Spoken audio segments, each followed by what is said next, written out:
حضرت صوبان رضی اللہ تعالیٰ عنہ بیان کرتے ہیں، رسول اللہ صلی اللہ علیہ وسلم نے فرمایا، جو شخص اس حال میں فوت ہو کہ وہ کبر و خیانت اور قرض سے بری ہو تو وہ جنت میں داخل ہوگا۔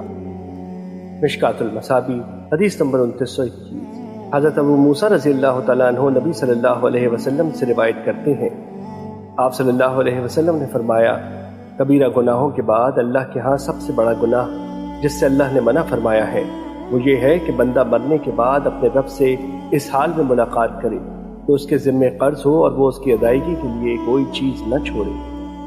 مشکات المصابیح حدیث نمبر 2922۔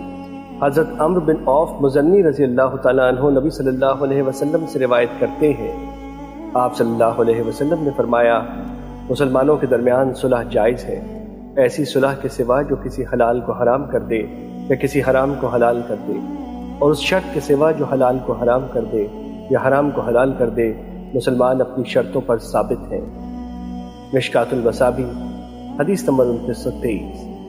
حضرت سوید بن قیس رضی اللہ تعالیٰ عنہ بیان کرتے ہیں، میں اور مخرفہ عبدی تجارت کے لیے حجر سے ایک کپڑا لے کر مکہ آئے تو رسول اللہ صلی اللہ علیہ وسلم پیدل چلتے ہوئے ہمارے پاس تشریف لائے اور آپ نے ایک شلوار کے کپڑے کی ہم سے قیمت طے کی تو ہم نے آپ کو فروخت کر دیا۔ وہاں ایک آدمی تھا جو اجرت پر وزن کیا کرتا تھا، رسول اللہ صلی اللہ علیہ وسلم نے اسے فرمایا، وزن کر اور جھکتا وزن کر، یعنی پورے سے کچھ زیادہ۔